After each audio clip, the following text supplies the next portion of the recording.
전문적으로 수집하고 보존 연구하여 2010년 박물관을 건립하고 꾸준히 꼭두가 지닌 문화 콘텐츠로서의 가능성을 모색해 왔습니다. 특히 올해 8월에 중국 전시를 앞두고 있어서 오늘 주제와도 연결되는 부분이 많은 듯하여 주최 측에서 특별히 시간을 허락해 주셨습니다. 그럼 간단히 소개를 하겠습니다.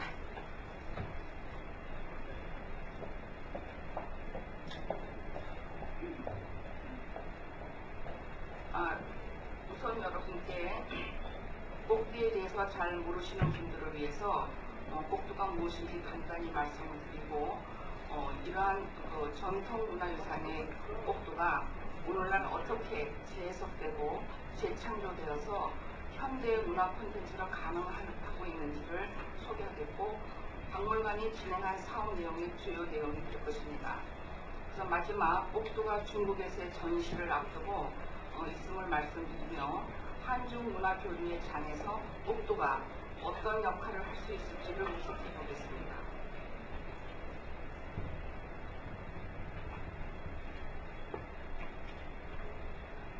여기 그림을 보시면 하나의 상여가 있습니다. 앞에 있는 그 그림이 어떤 전체고 요거는 이제 그 구조를 잠깐 말씀드리면 여기에 이제 뭐 일자형이 있고 뭐 T자형이 있고 뭐 봉황이 있고 꼭두가 있는데 이 상여는 서민들을 위한 상여입니다. 그 양반들을 위한 상여는 굉장히 단순화되어 있고 지금 여기 보이는 이 상여의 특징은 서민들을 위한 상여고 봉황이나 용이나 여기 꼭두가 이렇게 화려하게 있는 것은 그 마지막 망자가 가는 길에 이것을 이제 해줌으로써 어떤 그런 한을 풀고 그런 가는 길을 이제 도와주는 꼭두의 역할입니다. 그런데 여기 하나 특징은 우리 한국 사회는 그 혼례를 할 때는 가마를 쓰고 마지막 그 저승길에 갈 때는 이렇게 상여를 쓰는데 여기에 특별한 것은 꼭두들이 굉장히 화려하게 나열되어 있다는 것입니다. 그래서 여기는 꼭두의 종류를 좀 정리해보면 안내하고 호의하고 시중 들고 즐겁게 하고 돌아가시는 그 망자를 위해서 이렇게 즐겁게 하는 건데 우리는 이러한 것을 꼭 죽음이라는 그런 관점으로 보는 것보다 삶의 아마 이미지로 봐야 될 것 같습니다. 그 서양의 예를 보면은 서양의 천사가 있지 않습니까? 근데 천사는 우리한테 어떤 그런 걸 항상 어떤 희망을 주는 그 천사의 이미지로 되어 있는데 우리는 그 아시아 쪽은 좀 죽음하면 굉장히 부정적인 어떤 느낌을 갖고 있는데 저희 꼭두를 인해서 희망이라든지 그런 삶의 이미지로 많이 이끌어주는 것입니다. 지금 이것은 제가 운영하고 있는 동성아트센터와 이제 꼭두 박물관이었던 모습입니다. 그리고 여기는 그동안 이제 전시를 한 8건을 했습니다. 그래서 그거 이제 다양하게 이제 이걸 보여드리는 것이고요. 그 다음에 이거는 이러한 전통을 어떻게 현재적으로 재창조하는가의 어떤 문화 상품이나 교육 프로그램 이런 것들을 다양하게 다시 재창조한 것입니다. 그리고 여기 2010년 요거는 광주 비엔날레에 출품했던 것이고 2007년부터 10년 3년간 미국 순회를 한 그림입니다. 그리고 이것은 2012년 8월 24일 날 한중문화 20주년에 한중문화교류 증진을 위해서 저희가 전시를 하게 되어 있습니다. 북경의 수도박물관입니다. 네, 감사합니다. 그러면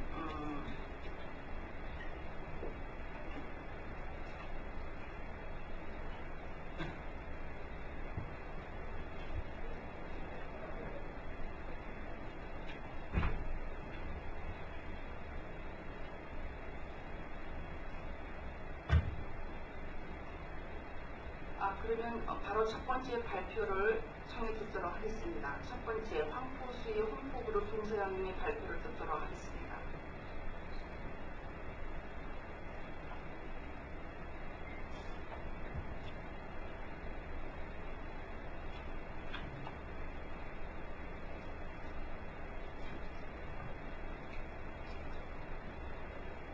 好，尊敬的各位领导、各位同仁、女士们、先生们，大家上午好。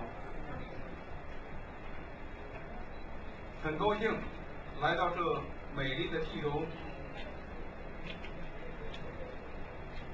更为有机会参加本次论坛而感慨，一直以来，温都水城始终把提升品质、打造品牌融入到项目的规划、建设和运营服务当中。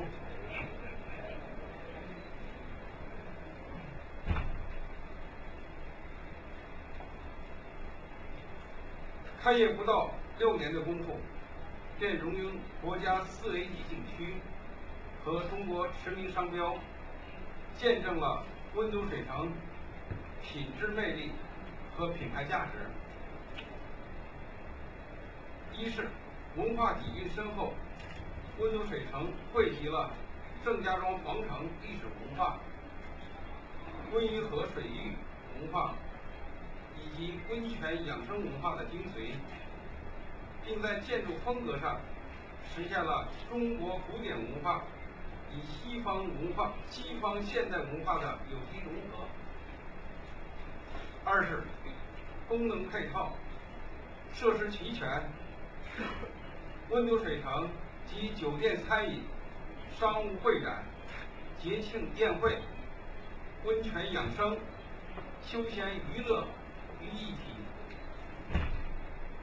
建筑面积70多万平米，拥有国际酒店、鸿福大厦、福湾酒店等4家酒店，还有大型的水空间、温泉养生会馆、会议中心、影视拍摄基地等，具有同时接待上万人的商务会议、休闲娱乐、住宿餐饮的保障能力。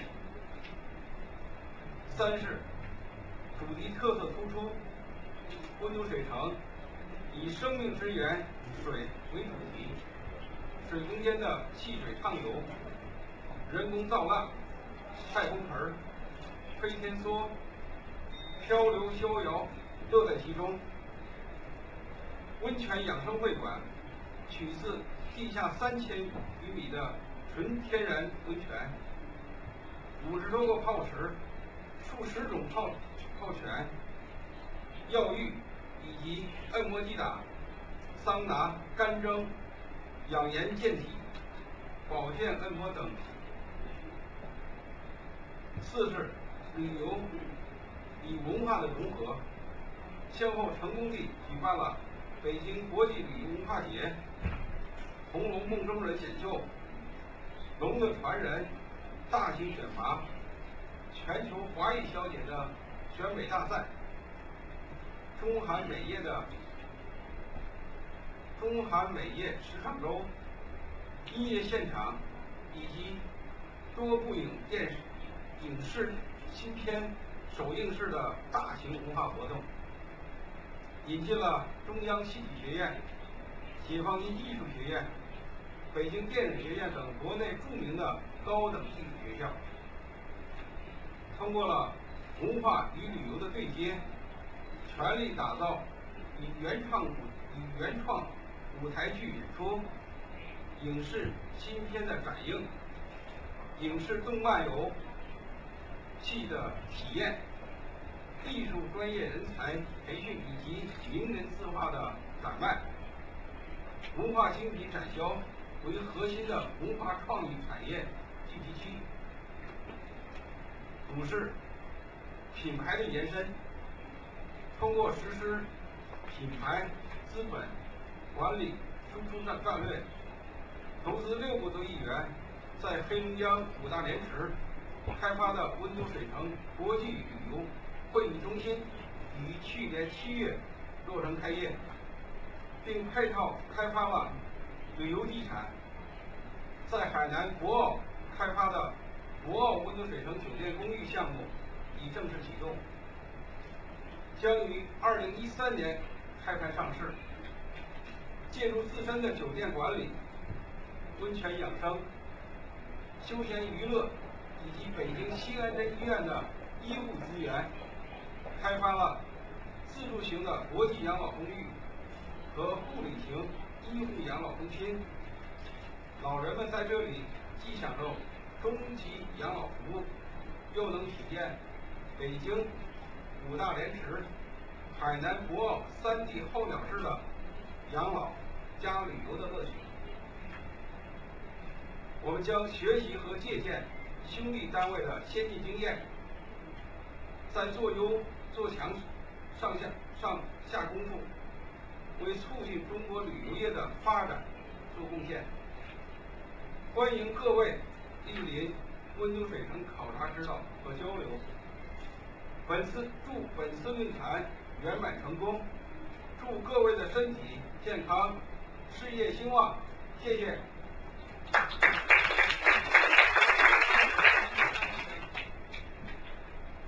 황포구름의 그 원교 수송 성공 사례를 분석을 통해서 중국이 얼만큼 발전해 해왔는지를 알아볼 수 있었습니다. 그 성공 요인을 좀 요약해드리면 문화적 역사가 깊고 기능이 굉장히 다양하고 인프라가 구비되어 있습니다. 테마가 뚜렷하고 관광과 문화가 잘 결합되어 있는 것이 특징인 것 같습니다. 성공적인 브랜드로 상장 예정이 될 그런 예정입니다. 감사합니다.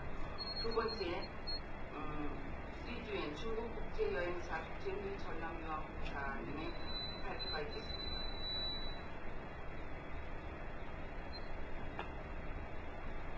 各位来宾，大家早上好！非常荣幸，能参加济州和平论坛。今天我看这个主题是文化和旅游产业，我想这个旅游最文化跟最近的产业就是旅游。我今天演讲的主题是汇聚韩国，也可以讲叫汇聚济州岛，开会的会。 我是想从中国人的视觉来对韩国对中国麦子市场的营销做一个分享。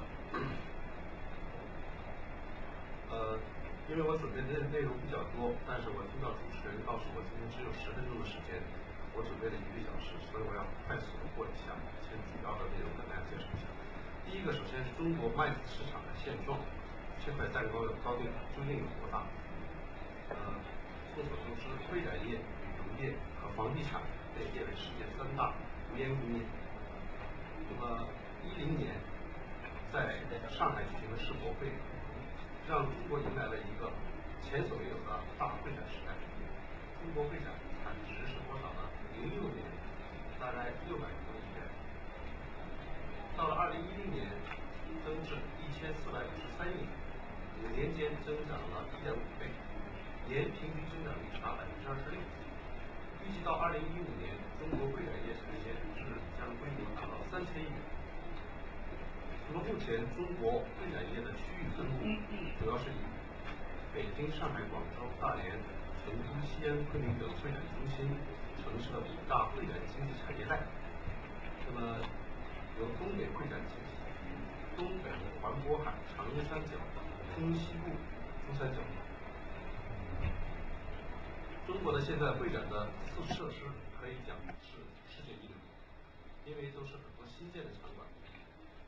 第一个大家看到的画面呢，是一个北京周边北京和天津之间的一个宴会中心，它可以同时容纳3000人、2000人以及1000人这种宴会厅，还有一个可以同时容纳8000人的一个会议中心。下面图呢是。 广州的新的会展中心、合肥的会展中心以及海南的会展中心。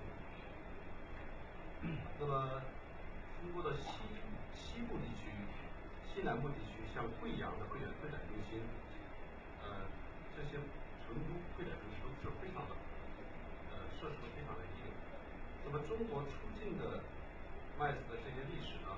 自中国改革开放以来，中国的出境麦子市场发展迅速。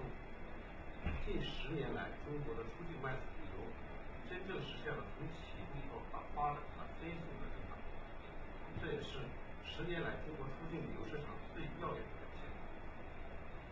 那么，中国到海外出境的人数是一个最新的统计，到去年年底，中国出境旅游人数包包括个人出境人数已经达到了7000万，同比增长22.42%。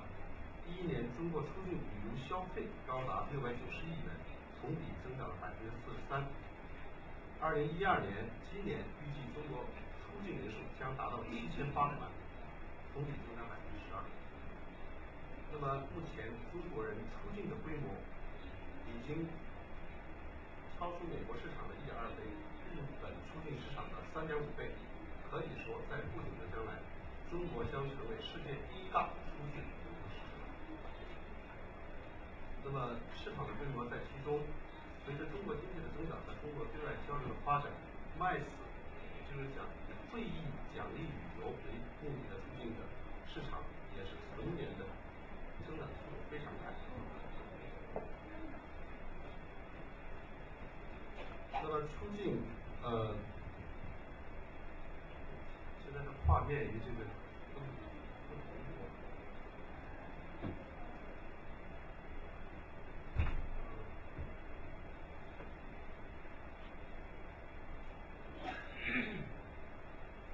那么中国的出境的这些市场呢，主要是以几个行业为特征，有直销的行业、保险行业、医疗行业、IT 行业和汽车行业。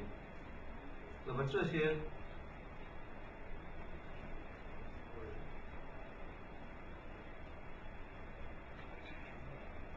行业的一些特征呢，是主要是以这个销售奖励销售员工这个特点呢，还是规模比较大。在中国13亿人口的背景下，这些企业往往拥有非常大的一个营销队伍。比如说在中国保险，就是中国人寿，已经是目前全球最大的一个保险公司，它在全国有80多万的营销人员。那么它的每次出境的人数都在8000人、5000人，甚至上万人。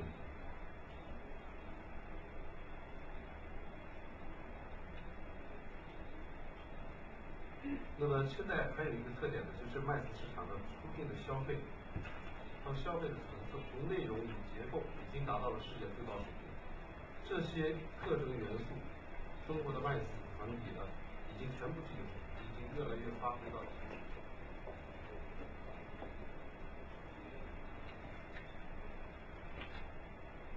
行业的特点呢，主要是以外资企业、世界500强企业以及中国的最发达的地区，北京、上海、深圳等1线城市。发展趋势呢，现在向2、3线城市的企业发展，追求全新的创意与会者的超凡体验，与会者的预算呈增长的趋势，企业的会议采购者更加精明成熟，对会议目的地软硬件的要求也越来越高。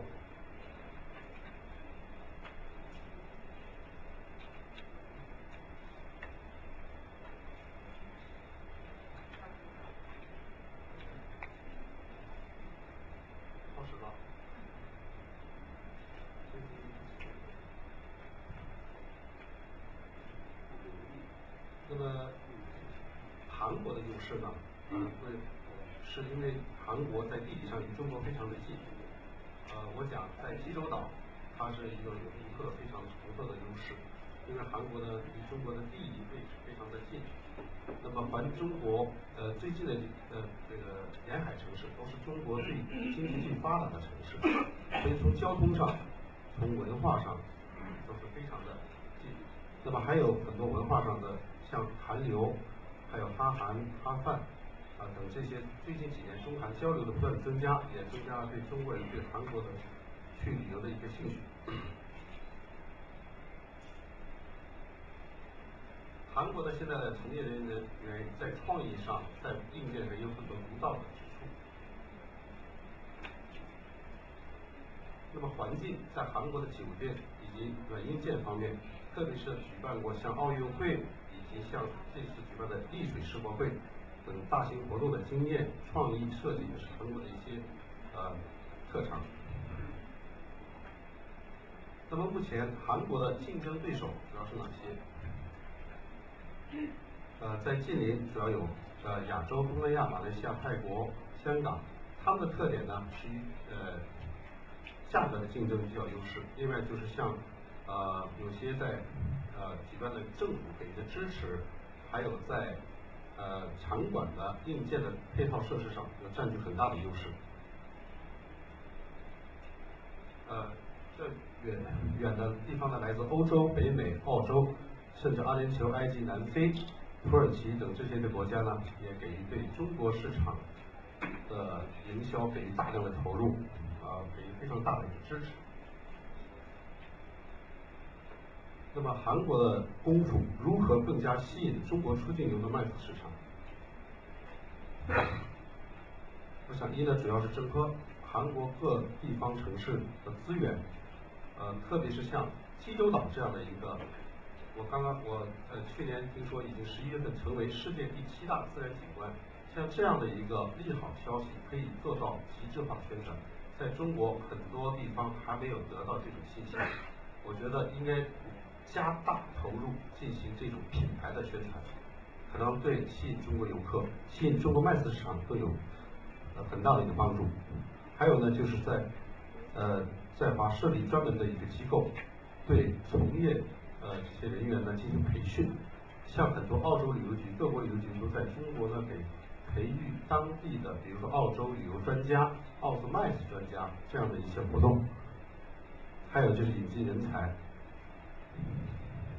还有就是在举行大型活动来韩的旅游方面，大型团体的给予签证的一个简便，还有入关来了之后给予各种方便和一些行政资源，通关啊、入境啊、警车开道、安保等各种便利条件。那么 MICE 的所服务的对象主要是企业、组织等集团客户，因此在事实上，利用大众的媒体、繁华地段的路演，这些传统的营销模式已经无法准确抓到精准的客户，所以在营销手段上应该与中国目前从业的这些会展公司与拥有这些客户进行直接精准的销售，就是直接联合这些企业，直接到企业把韩国的这些资源、优势和政策直接宣传到客户的身上。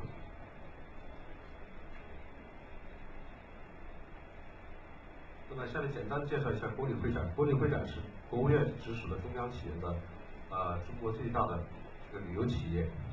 那么会展公司呢，也是在09年国旅上市之后投资的1个亿，成为一个中国现在目前投资规模最大的会展公司。目前我们在北京、上海、广州、黑龙江已经设立了分公司。业务范围呢，包括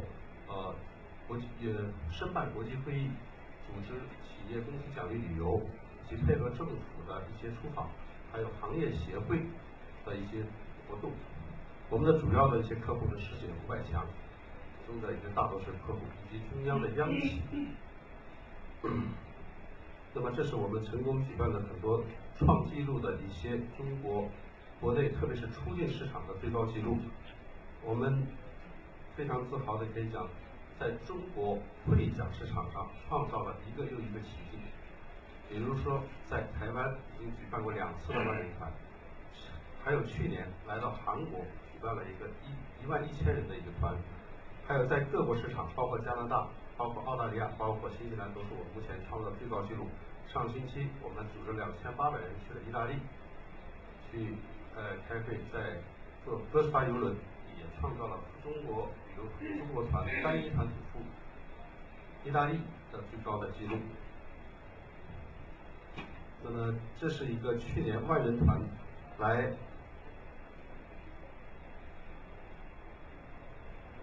韩国的一些简单的一个介绍。那我们这个整体的这个经过韩国媒体宣传，在韩国已经做到的影响非常大。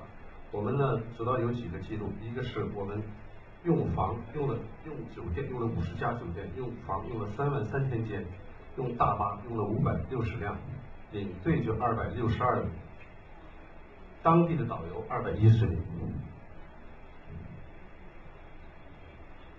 那么也创造了这个万人团在韩国的宣传的最高纪录，连续10天韩国最主流媒体给予大量的报道。我想这些呢，主要是对韩国的这些旅游，特别是在中国的这个通过媒体的宣传，对将来招来中国更多的中国的企业团体和奖励旅游具有重要的一个宣传作用。最后，我也希望济州岛能成为中国企业将来奖励旅游最好的最佳的目的地。谢谢大家。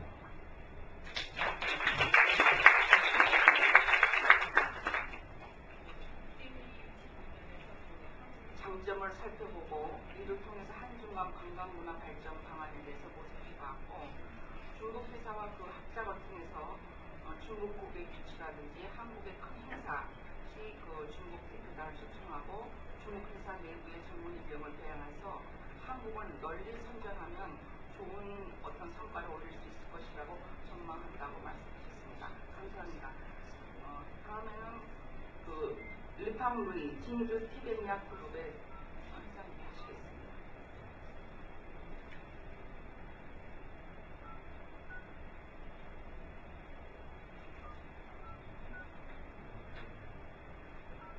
그러면 서울예술대학교 강한석 교수님 발표를 하시겠습니다.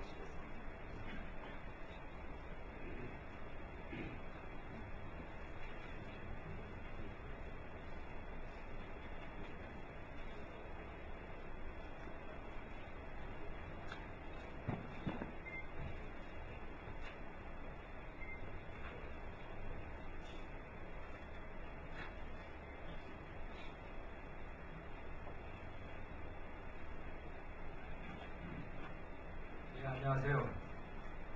서울예술대학 동학과에서 가르치는 강한석입니다. 반갑습니다.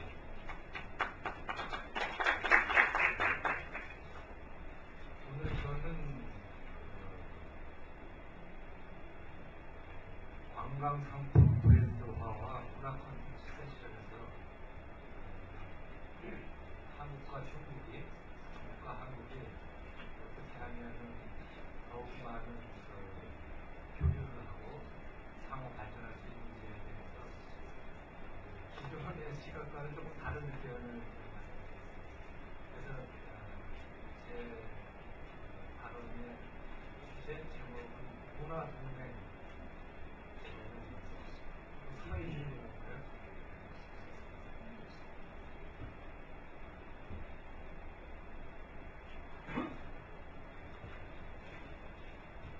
좀 냉정하게 말씀드리자면 한국과 중국은 정치 군사적으로 적입니다. 근대사에서 엄청난 비극을 겪었고요. 한국과 중국은 더불어서 싸웠습니다. 오른쪽 사진은 미국 오바마 대통령이 지난번 서울에서 개최된 해안보 정상회담 참석했다가 군사분계에서는 시진하는 사진입니다. 이 사진이 중국 CCTV에서 방영되자 중국 네티즌들이 굉장히 화를 냈습니다. 적국의 대통령이 중국의 어떤 정치적 영향을 지배하는 직접으로 일종의 도발행위를 했습니다. 그런데 냉정하게 말하면 바로 중국과 한국이 한국과 중국이 서로 적으로 대치하면서 불안한 동북아의 평화가 있습니다. 정치적으로는 우리는 서로 이해득실을 따지는 상인의 관계입니다. 한중일이 서로 어떻게 이해득실을 따지는가 하는 거고, 한국과 중국이 FTA를 체결하면 어떠한 이해득실이 있는지에 대한 표현입니다. 그런데 냉정한 사실은 뭐냐면은 한국과 중국이 돈으로 만나면 서로 상호적으로 중장기적으로 서로 이득을 보기는 쉽지 않습니다. 왜냐하면 세상에는 돈은 넘치는데 수익이 나는 상품은 상대적으로 적습니다. 요즘 문화가 산업이라는 말이 일대 유행입니다. 사실입니다. 근데 정말 문화는 산업으로만 접근을 될까요? 왼쪽 사진은 한국과 중국이 게임 산업에서도 라이벌 관계입니다. 그래서 게임을 즐기는 네티즌들은 서로 적으로 생각하면서 가상 공간에서 대결합니다. 이렇게 너무 문화 산업적으로만 접근하면 한중일이 인접한 바다에서 저마다 자신의 해양권을 주장하는 것과 같아요. 그러면은 분쟁밖에 나올 게 없습니다. 저는 한국의 영화 산업의 정책과 실행하는 영화진흥위원회 위원장으로 3년 전에 근무했습니다. 그때 영화진흥위원회가 가지고 있는 여러 자원을 통해서 국제영화 펀드를 개설했습니다. 한국 정부는 지난 10년 동안에 거의 1조 원에 이르는 어마어마한 돈을 영화 산업에 투자했습니다. 그래서 엄청난 성과를 거뒀습니다. 그리고 영화 산업 분야는 다른 문화 산업 분야와 마찬가지로 하나의 아시아, 온 아시아라는 높은 목표와 이상을 가지고 다양한 영화를 시작하고 있습니다. 왼쪽 영화는 마이 웨이전입니다. 오른쪽 영화는 무이라는 영화입니다. 두 영화 모두 한국, 중국, 일본이 합작한 영화입니다. 할리우드 영화 대한학교에서 만든 어마어마한 프로젝트입니다. 그런데 좋은 경험으로 남아있지 않습니다. 한국 영화 산업의 하나의 악몽으로 남아 엄청난 흥행에 실패했습니다. 두 영화의 주인공이 다 장정민 씨입니다. 조금 죄송합니다. 아시아 최고의 스타인데 그렇게 좋은 정보를 그래서 저는 이 문화산업, 문화 콘텐츠 맞는 얘기지만 이것을 너무 산업적인 측면으로만 접근하고 돈에 만나오는 걸 하면은 한국과 중국과 한국이 장기간에 걸쳐서 우호적 관계를 맺습니다. 중국은 세계 중심으로 생각하고 한국은 또 대한국, 그레이트 한국이라는 강한 판타지가 한국 사람들에게 현재 우리는 제주도에서 모여서 평화와 번영을 기리는 제주 포럼을 하고 있습니다. 하지만 온라인상에서는 한국과 중국의 청년들이 서로를 이해하고 서로에 대해서 알고자 하는 우정을 나누기보다는 서로에 대해서 질투하고 서로에 대해서 욕을 하는 배드 랭귀지를 많이 사용합니다. 그래서 사이버 스페이스에서 한국과 중국과 한국이 세계 전쟁을 치르고 있다. 이런 기사가 파이낸셜 타임즈에 실렸습니다. 그래서 저는 이거에 대한 해결 방법으로 돈의 결합도 중요합니다. 이 돈의 결합이 더욱 좋고 장기적인 효과를 내기 위해서는 결국 인지리적인 방법을 통해야 합니다. 이 얘기는 뭐냐면 인이라는 거는 사람의 문이라는 뜻입니다. 천문은 하늘의 문. 그래서 결국은 중국과 한국과 중국은 동일한 공간, 연결된 공간에 사는 같은 인종이라는 공통 영역으로부터 출발합니다. 이거는 또 뭐냐면은 한국, 중국, 일본이 세계 경제에서 가장 활발한 경제적 성취를 거두고 있다는 겁니다. 전력 사용량입니다. 하루빨리 북한도 이러한 번영과 평화를 누리겠습니다. 이 사진은 뭐냐면은 총 12명의 한국, 중국, 일본 사람들의 얼굴 사진입니다. 그래서 과연 우리는 이 사진만 가지고 한국 사람, 중국 사람, 일본 사람을 구분할 수 있습니까? 한번 맞춰보시죠.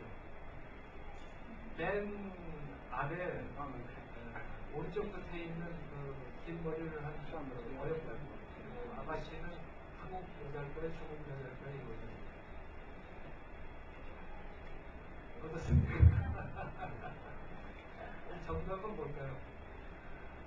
오늘 아침에 제가 제주도에 가족과 함께 내려왔어요. 제가 조금 욕심을 부려서 2살 반이 어린 딸이 있습니다. 그 어린 딸이 아침에 식사를 하는데 정말 큰 소리로 장난을 쳤습니다. 그래서 저 옆 사람에게 너무 미안해서 식사를 가면서 미안해서 봤더니 중국 사람이 두 분이 앉아 계셨어요. 저는 국제 경험이 많기 때문에 얼굴을 보면 이 사람이 중국 사람인지 한국 사람인지 일본 사람인지 알 수 있습니다. 정말입니다. 근데 제가 중국말을 못하기 때문에 I'm sorry라고 얘기했습니다.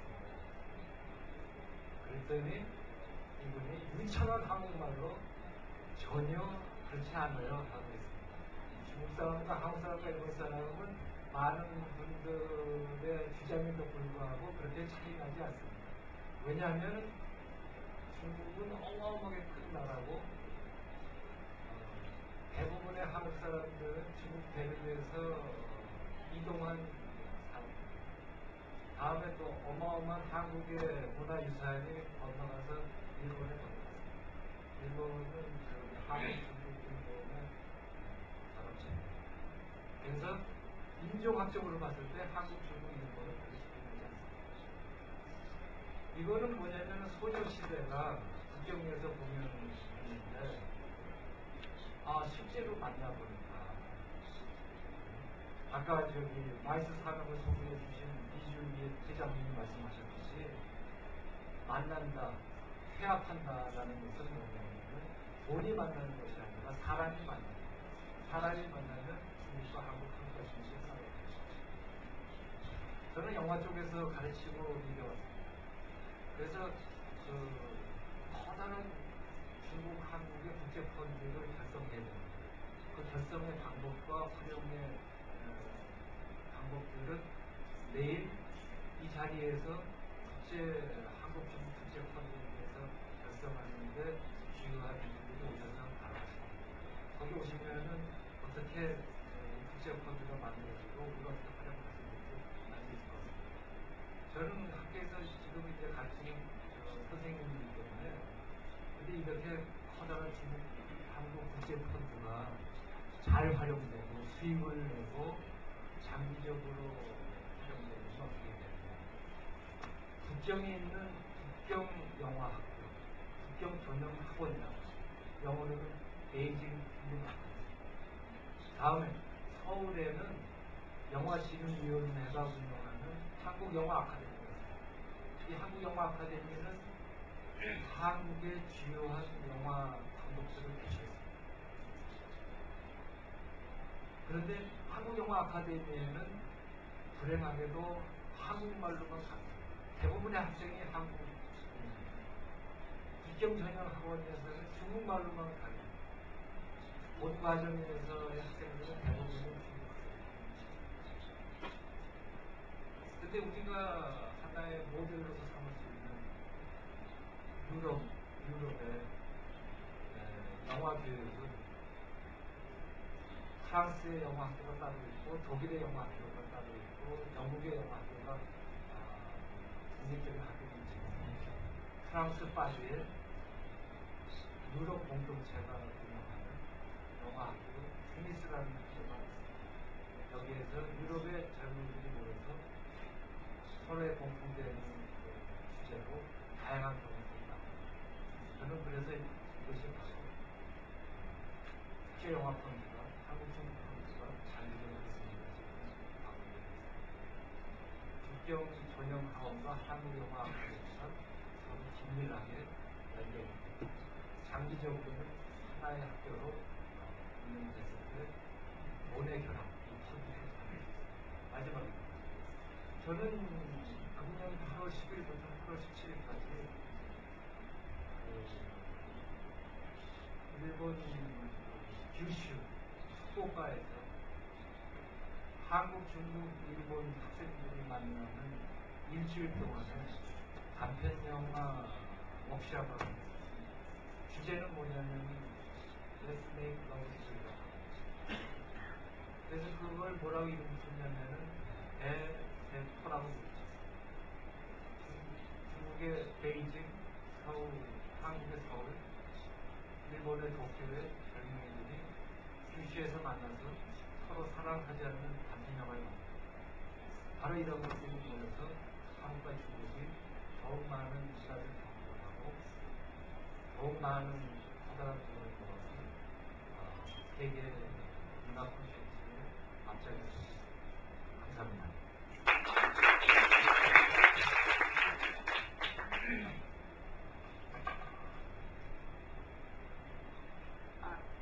다음은 핑구이 중국 영화기금 부장장님이 발표하시겠습니다.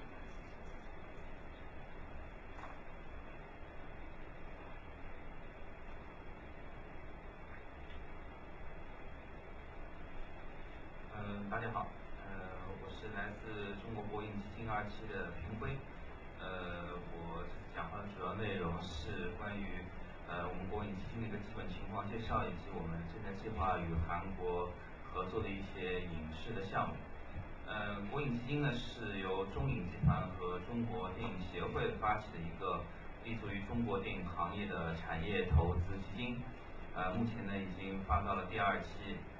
国影基金第1期已经完成了大约8亿元人民币的投资，分别在合拍片、国产片、影视文化产业乐园、影视文化公司股权投资等领域呢获得了丰厚的回报。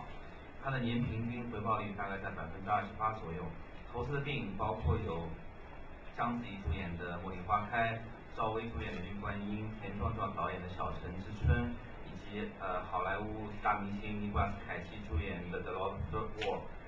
和威尔史密斯主演的《Peach》等。国影基金第2期在今年成立完成，它跟第1期不同的是，第2期将电影投资基金做成了结构化的金融产品，由中国工商银行负责基金托管，中海信托负责信托，国影投资负责投资管理，在金融渠道做常规的发行，引进全套风险控制和风险投资的机制。以专业的投资人身份和专业的金融工具来参与中国的影视行业。第2期的总盘为3.6亿元人民币，其中优先资金是2.7亿，劣后资金是9000万，75%用来投资电影和电视剧，25%用来投资电影院。在投资电影方面呢，国影基金2期的一个重要方向呢，就是支持成本在1000万元人民币左右的低成本的类型片的制作。大家都知道，当今的中国电影呢正处于一个比较青黄不接的时代，非常的制作成本和演员的片酬呢，以及长久以来因垄断这个体制形成的门槛，限制了小公司、小导演和小制作人的发展机会。他们可能有时候可能会有好的项目，但找不到投资。那有时候找到了投资呢，最后呢可能会迫于资本的压力，得不到话语权，让他们的作品呢就是偏离了初衷。国影基金2期的运作模式呢，可以帮助他们以比较小的资本获取比较大的股份，以控制影片的制作权，或者以较少的资本支持较多的项目开发。那对于基金本身来说，这个项目具有投资周期短、年化收益高、过程可控性强等优势，也降低了投资者的风险。国影基金2期的另一个主要电影投资方向就是合拍片。虽然从今年开始，中国电影市场的进口片的配额进一步增加，但这个增加的量呢，基本上是针对美国6大电影公司的分账电影。对于那些就是美国或者非美国的买断片而言呢，受分账比例和引进这个指标的限制，他们赚钱的空间会变得越来越小。那另一方面，国产电影的竞争力呢，也在逐渐的下降。3年前可以很轻松卖出2亿到3亿票房的中国电影，现在卖到1亿元都变得很困难。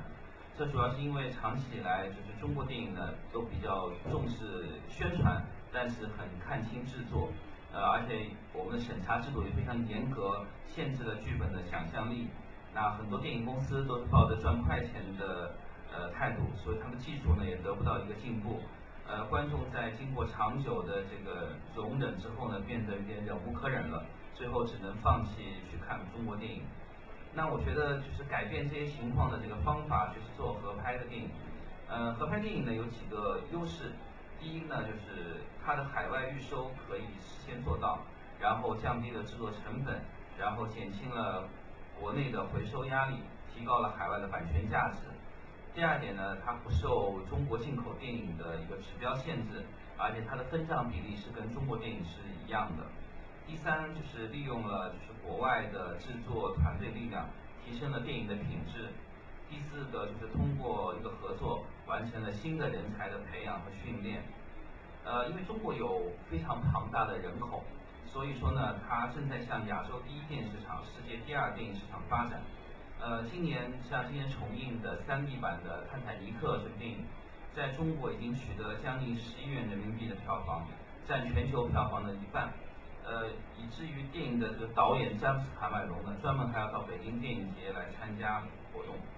现在无数的美国电影都在中国寻找合作机会。据说好莱坞已经专门成立了一个专门的组织来研究分析中国的审查制度，以帮助他的编剧能够写出符合中国审查制度的剧本。那在亚洲，韩国是最早开始重视中国电影市场的国家。这一点呢，我们可以拿来跟日本做比较。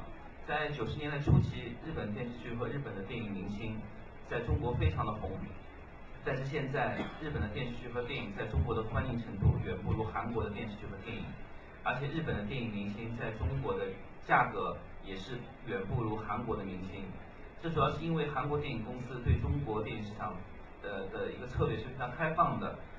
中国的任何一家视频网站都会很容易买到韩国电影电视剧的网络版权，但是如果你要去买一个日本电影电视剧的网络版权，你会变得非常困难，可能你3年2年都谈不下一个合同。韩国电影从90年代中后期呢，进入了一个腾飞期。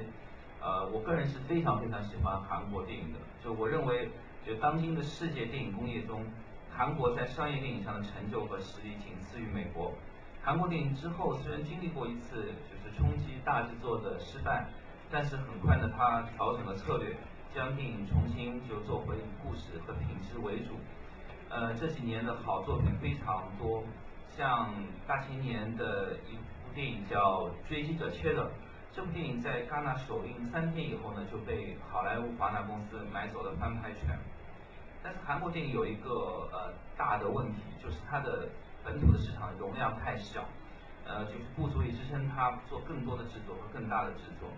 中国呢虽然有很大的市场，但每年呢只有3到4个韩国的电影进口名额，而且它的分账比例很低，也没有钱去做宣传，所以也不能做成同步上映，所以它的票房普遍都非常差。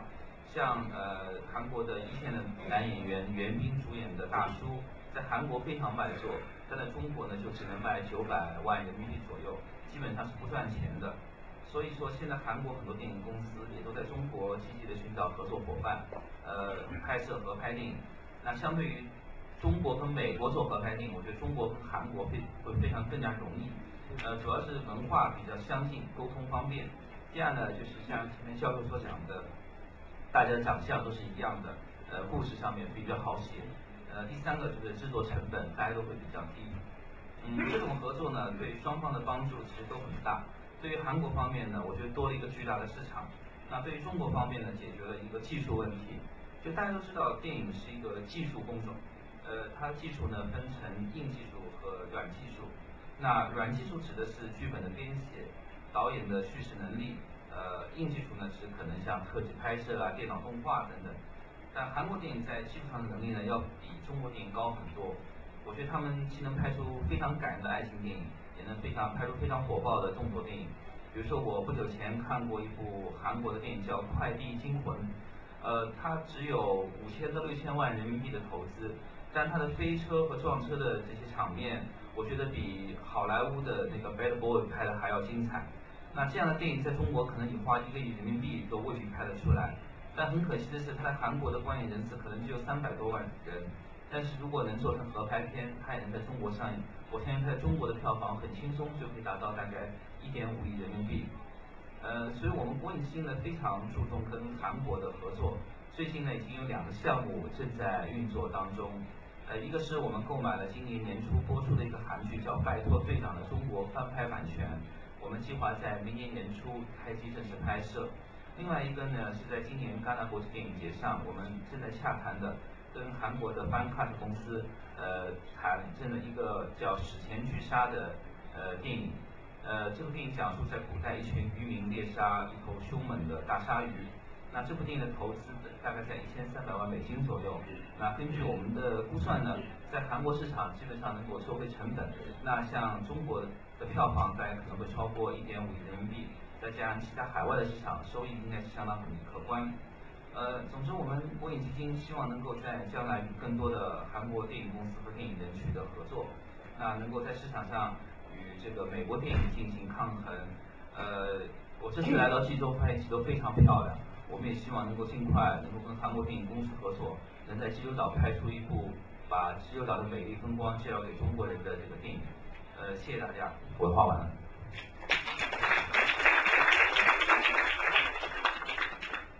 네, 수고하셨습니다. 지금 이탕비께서 오시는 것 같습니다. 이탕비께 발표를 부탁드리겠습니다.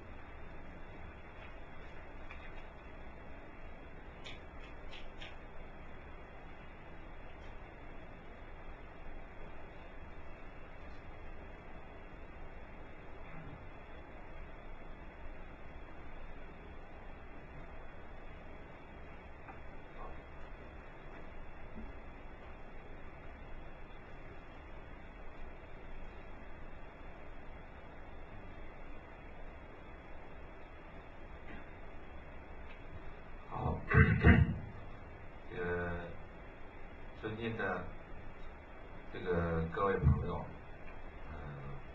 大家好。很抱歉啊，这个稿子是我的办公室写的，我就不一定按稿子内容完全按内容说了啊。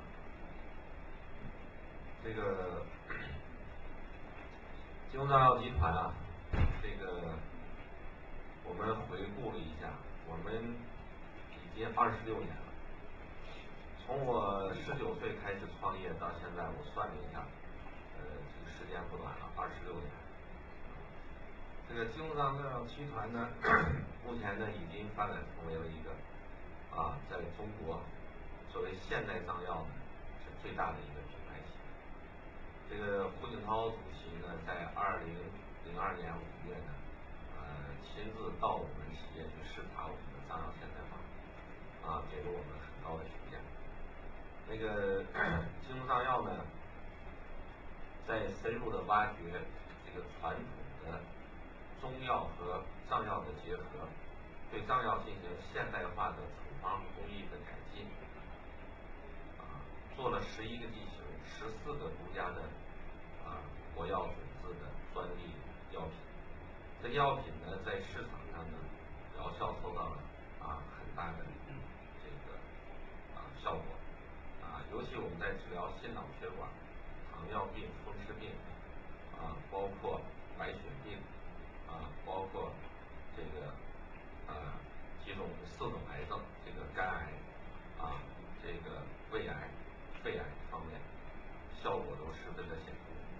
而且我们现在已经形成了3个研究院，2个制药工厂，在北京天南北门那儿办的还有一家医院，形成了个医药产业全产业链。目前我们在青海呢，还在做一个国家森林公园，叫药子沟，就是猎隼的俗名，法国有个药式战斗机，就是药子沟国家森林公园和广惠寺景区。在这里我们也搞了亚高原的国际医疗养生中心，跟瑞士的秘境养生之旅有相像的地方。钟南山院士和青海的武天一院士德日丽教授，他们搞了一个亚高原的养生，就是健康的人每年在2000海拔以上，不超过3000，生活2-3个月，有利于激发人体的健康的各种潜能，有利于健康。在那儿住1个月，自然减肥个7-8斤。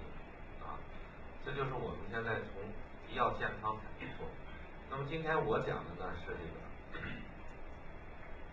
个这个品牌的这个影响力品牌的品质的影响力。那么由于我们这个京东大药集团呢，在这个中国的国内呢有很大的影响和反响。我们现在呢又与爱国者国际化联盟等国内这个3000多家企业抱团成立了这个龙腾晶合国际化投资联盟。现在呢有29家知名企业这个抱团作为股东，成立了龙腾晶合北京国际化投资有限公司。现在我们这个联盟呢，我是联盟的主席，也是这个投资公司的董事长。这张图片就是我们这个部分股东在北京永定门城楼下面开第一次股东会的时候的合影。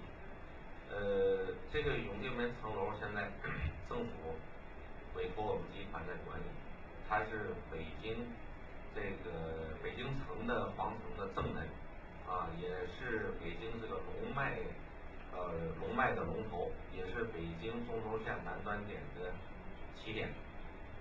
这个城楼呢可以被寓意为是中国的起点，中国的大门。这个有幸的这个城楼现在是我们在管。大家回国以后，我可以在那儿请大家喝茶也可以在那儿我们吃个便饭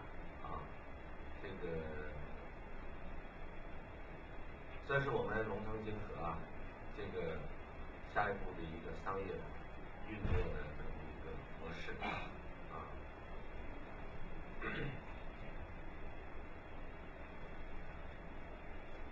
这个我们龙腾晶合呢，这个公司呢，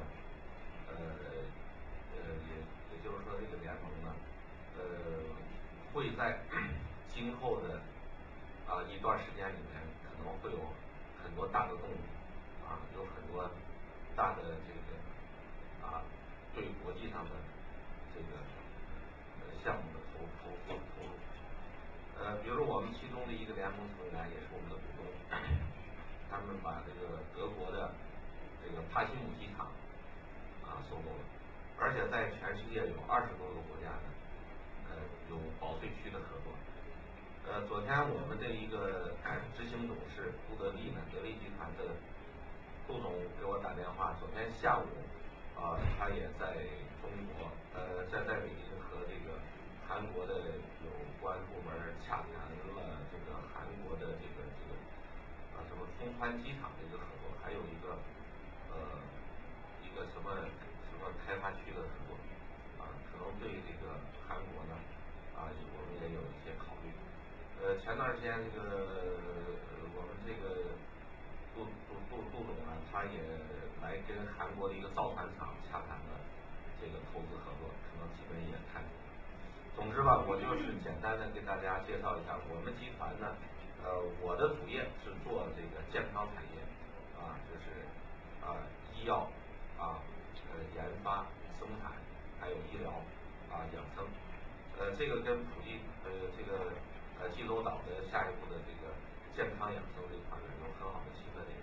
再就是我们中国的基本上都是各行业排名前3位的这个企业抱团成立的这个龙腾晶合国际化联盟呢，也是我们下一步要集中精力要做的事情。而且我们是每个行业选一个企业作为联盟的分联盟的这个主席由他来牵头整合这个行业。然后我们重要的是主要是建品牌建市场的这个标准做市场的策划，然后就是在全世界建立终端出口建立管道建立这个终端的这个保税趋势的仓储模式的一个再消费。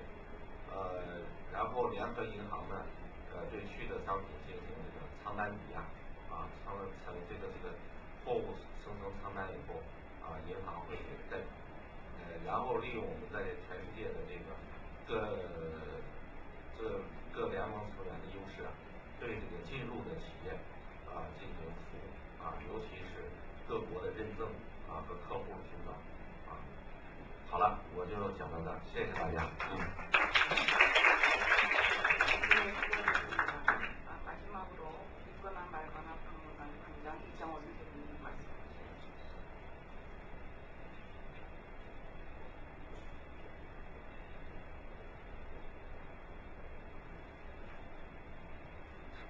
반갑습니다. 먼저 제주에 오신 것을 환영합니다. 저는 제주에 살고 있습니다. 저는 전문관광단지 안에 있거나 말거나 방문을 마련해 가는 대표를 맡고 있습니다. 오늘 여러분과 같이 좀 생각해 볼 주제는 관광 콘텐츠가 새로운 형태로 좀 등장을 하고 있는데 이게 우리가 앞으로 어떠한 형태의 관광으로 발전할 수 있을 것인가에 대해서 한번 살펴보도록 하겠습니다. 그래서 지금까지 관광에 대해서 저희가 알았던 그런 패러다임이 조금씩 바뀌고 있는 시점에 우리가 이런 교류나 새로운 어떤 창조적인 아이디어를 가지고 어떻게 관광에 접목을 시켜서 새로운 형태의 새로운 성장 동력을 만들 수 있을 것인가 이런 부분들에 대해서 생각해 보도록 하겠습니다.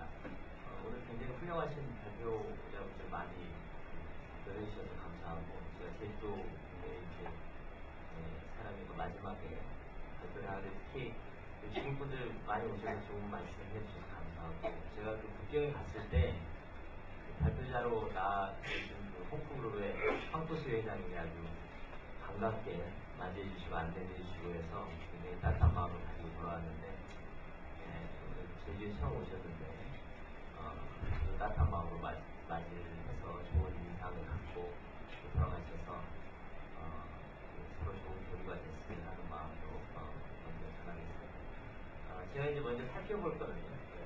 관광이 예전에는 식당 관광 시대에서 사람들이 이제 관광의 일부 정보를 가진 지역이나 또는 관광의 그런 정보를 제공하는 중간 vend어들, 여행사들이죠. 그런 과정을 거쳐 가면서 지금은 체험 관광과 개별 스토리 관광의 시대로 변화를 했다고 해요.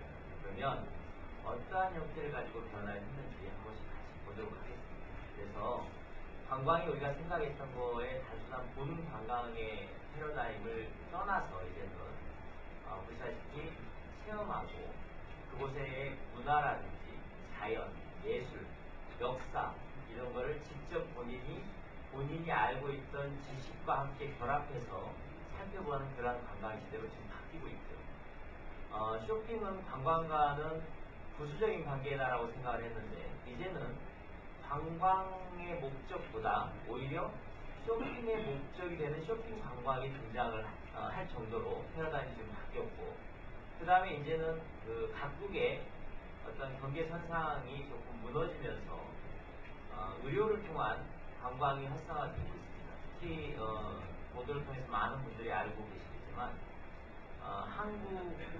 한국의 미용 성형 기술과 한국의 한리 열풍으로 인해서 범중화권이라고 할 수 있죠. 특히 중국 본토에 있는 많은 젊은 관광객들, 의료 관광객들이 한국을 찾아서 한국의 의료 기술을 본인의 취향에 맞게끔 이렇게 접목시키는 그런 관광이 지금 일어나고 있고요. 여러분 잘 아시는 압구정 신사를 비롯한 서울의 강남 지역에만 성형외과가 300개가 몰려 있는데요. 그 300개의 성형외과의 새로운 성장 동력이 바로 중국 관광객입니다.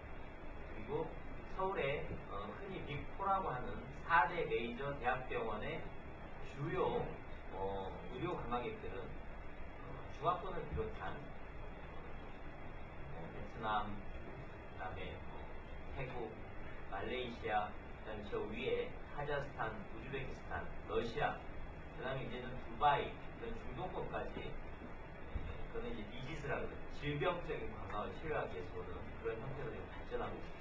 그리고 이제는 우리가 하드웨어적인 관광을 떠나서 소프트웨어적인 콘텐츠 관광으로 바뀌고 있는데 그런 것들의 사례를 시간에 맞게끔 한번 살펴보도록 하겠습니다. 그래서 이게 우리가 이제 흔히 보는 관광이 자연을 보고 즐기고 또는 이제 발전하다 보니까 직접 가서 스테이시코버를 한다든지 뭐 촬영을 한다든지 이렇게 하는 체험 관광인데 그리고 뭐 뉴욕에 가면 브로드웨이에서 자기가 좋아하는 뮤지컬을 본다든지 파리에 가서 루브르 박물관을 본다든지 영국에 가서 대형 박물관을 본다든지 하면서 본인이 느끼고자 하는 것들 이태리 로마에 가서 유적지를 본다든지 또 터키에 가서 공시장에 교류된 현장에 역사적인 곳에서 자기가 느끼고자 하는 역사적인 어떤 그 지식과 자기의 체험을 같이 접목을 한다든지 이런 관광으로 발전을 해왔습니다. 그리고 이제는 소비가 점점 활성화되고 구매력이 점점 커짐으로 인해서 본인이 직접 구매하고자 하는 것을 내가 사는 곳을 떠나서 실제 생산자 또 사람의 굉장히 좋아하는 브랜드들이 모여있는 패션의 중심에서 직접 구입하고자 하는 그런 욕망으로 인해서 쇼핑 관광이 발전을 하게 됩니다. 중국에서 인기가 있는 868이닷컴인데요. 중국에 있는 많은 소비자들이 한국에 관광 올 때 정보의 부재로 인해서 이 사이트에 가입을 하면 가입을 하고 해지를 내면 한국에 본인이 원하고자 하는 수술 부위의 병원을 3개를 추천합니다. 그래서 한국에 와서 공항에서 그 병원으로 안내를 해서 3군데 병원에서 본인이 상담을 받고 본인이 수술을 결정을 하면 본인이 나중에 그곳에 수술을 할 수 있도록 중간에서 정보를 제공하는 채널들이 868이 말고도 여러분이 뭐 이제 보신 분들 많이 있으시겠지만 굉장히 많이 지금 급성장하고 있는 추세입니다. 그래서 이런 매출력 관광도 지금 엄청나게 확대되고 있고요. 저희 제주에서 몇 년 전부터 큰 그 화두가 되고 있는 올레 우리가 가지고 있었던 것들인데 그거에 대한 시각과 그거에 대한 이용의 가치를 좀 더 변화시킴으로 인해서 새로운 관광 형태의 콘텐츠 관광으로 발전시키고 있는 것의 한 예로 볼 수 있어요. 저는 제주 밑가나 말가나 박물관을 작년 크리스마스 이후에 오픈을 했습니다. 오픈을 했는데 저희는 그 전 세계에 저희와 같은 7개 브랜드, 저희가 가지고 있는 대표적인 브랜드가 기네스북 잘 아시죠? 기네스북이 저희 자회사고 저희 밑가나 말거나 마담 투소, 3D, 무빙 티아터, 올프스와치, 마커링 여러 가지 브랜드를 가지고 있는 모기업이 캐나다의 짐 패티슨 그룹이 저희의 브랜드 소유권자이자 오너이고 캐나다에서 작년 세계 랭킹 4위 저희 계열사가 이제 그중 하나가 밑가나 말가나 박물관입니다. 그러면 저희가 밑가나 말가나 박물관의 콘텐츠에 왜 주목을 하냐면요. 밑가나 말가나의 모든 그 관광 비즈니스의 목적물은 보이지 않는 무형제입니다. 어떤 얘기냐면 저희는 각국의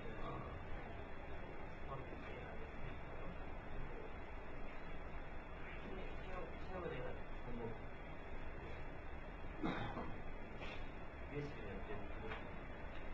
그거요? 아니고요. 저희가 전 세계의 64개국에 가지고 있는 모든 그 관광 콘텐츠들은 어떻게 저희가 컬렉을 하냐면요. 전 세계 신문에 매일 발표가 되는 독특한 이야기들. 예를 들어서 제주에서 어떤 해녀분이 평생에 잡아보지 못한 엄청난 전복을 잡았다는 뉴스가 나오면 원래 또 본사에 있는 저희 컬렉터들이 한국에 연락을 하고 그 해녀를 찾아서 그 기사를 취재를 합니다. 그러면 그 기사의 취재거리가 기네스감이다 이렇게 할 경우에는 기네스 본사에 통보를 하고 저희 이제 아시아 리지널 지역 기네스 컬렉터 센터는 도쿄에 있습니다. 그래서 제가 도쿄에 보내면 거기서 스크립을 해서 영국하고 연락을 해서 이게 과연 기네스감인가 아닌가에 대해서 심사를 해서 저희가 이제 등재 여부를 판단하고요. 그런데 만약에 이게 기네스감이 아닌데 굉장히 사람들이 흥미거리를 가질 정도의 컨텐츠다라고 하면 이런 밑가나 말가나 박물관을 이양을 합니다. 그러면 저희가 그 스토리하고 그 물건을 사는 거죠. 그래서 올랜도에 가시면 이 해위치 건물만한 창고가 있습니다. 전 세계에서 매년 컬렉터들이 그런 것들을 모아서 컨텐츠화합니다. 그래서 그런 유형제와 무형제를 갖다 복합적으로 만들어서 전시를 하는데요.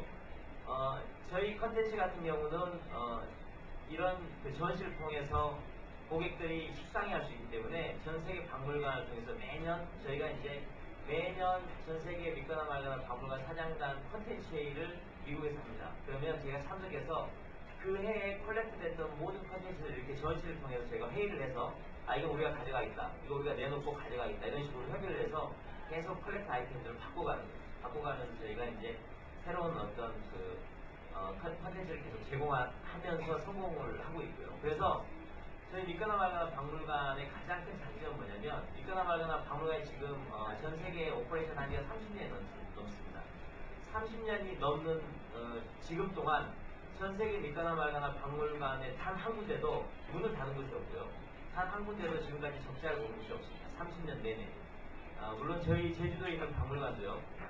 작년 12월 24일 날 오픈해서 오픈 첫날부터 지금까지 흑자 행진을 계속하고 있고, 작년 저희가 손익이 모든 로얄티, 세금, 감가상각 다 제하고 54%의 영업이익을 하게 했습니다. 그래서 이런 무형자산의 컨텐츠라고 하는 것은 상당히 앞으로도 고부가적인 것으로 발전할 수 있다는 것을 보여드리고 싶고요.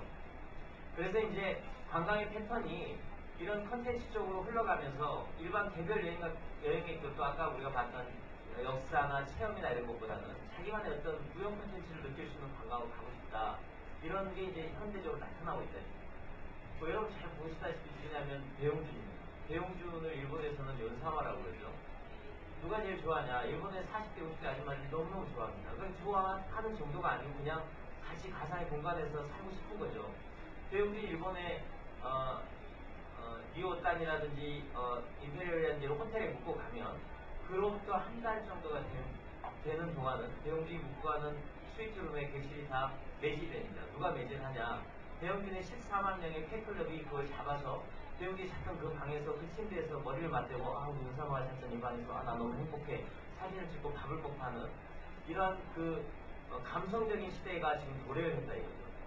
배용준이 사인을 하면은 그 사인을 한 사진을 갖고 배용준 14만 명의 회원들 중에 사인 감정 협회가 있습니다. 그래서 감정협회에서 인증을 하면 그곳에서 자기들이 컬렉트를 인정을 하고 그걸 자기들의 보물인 것처럼 서로 소유하고 돌려보고 렌탈해서 며칠간 집에 놔두고 하는 행사까지 일어나고 있는 일들이 바로 우리가 주목해야 되는 일입니다.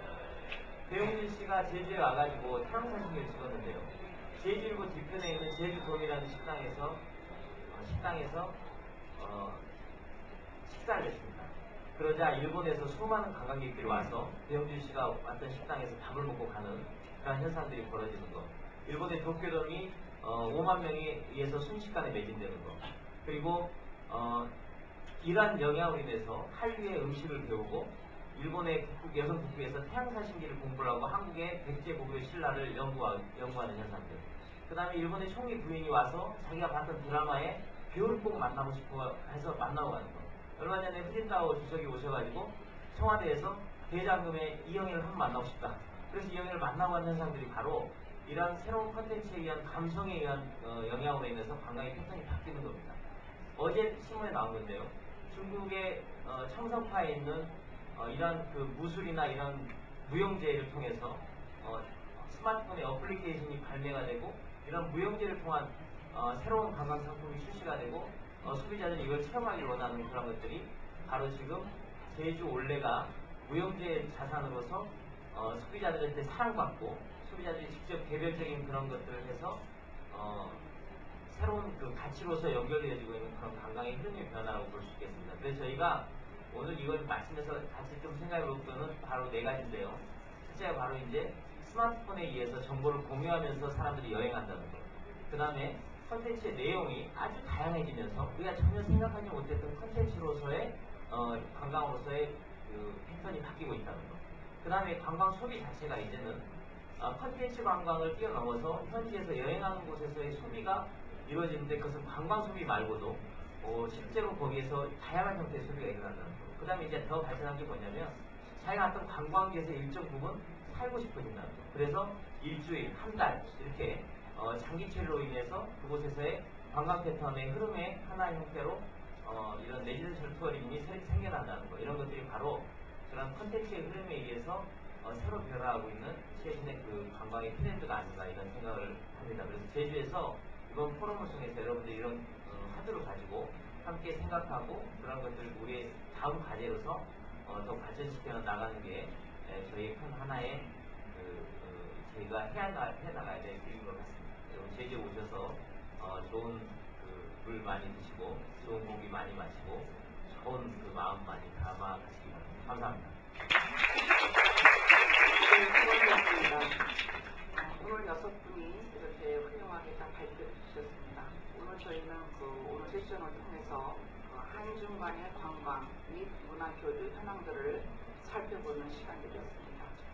중국에서 그런 이러한 어떤 한류 열풍이라든지 국력 신장에 따른 중국 문화 산업 중에 서로가 상호 윈윈할 수 있는 그런 어떤 미래지향적인 그런 방안을 우리가 모색해보는 시간이 되었고요.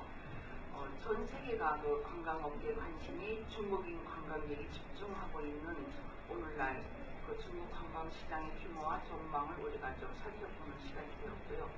우리가 단순한 정관 위주였던 그런 관광에서 탈피하고 맞춤형 관광 그런 상품 개발과 체험활동, 각종 복합적인 문화예술 콘텐츠를 결합한 멀티 테마 관광 상품을 앞으로 우리가 지속적으로 성장시키고 그러한 거를 우리가 모색해보는 시간이 되었으면 합니다. 그것이 이제 문화와 관광을 결합해서 어떻게 하면 관광 상품 브랜드화 시도를 어떻게 할 것인가를 여러분들이 이제 아마 다 고민들을 하고 계실 텐데요.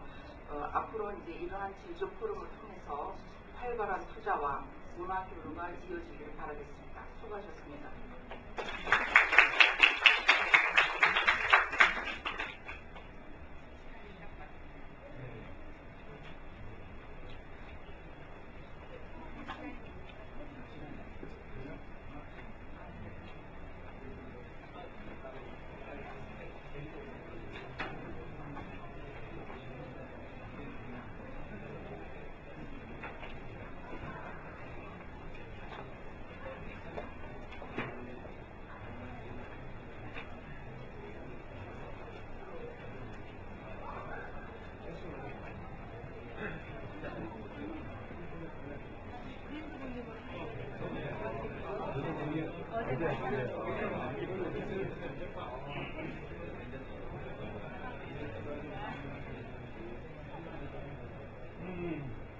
咱们那个科目四在那个昨天那个我们吃饭吃到那个很晚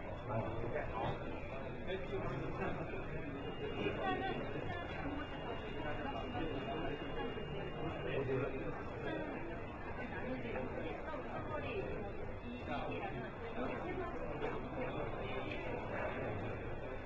同意了，咱们下午安排下午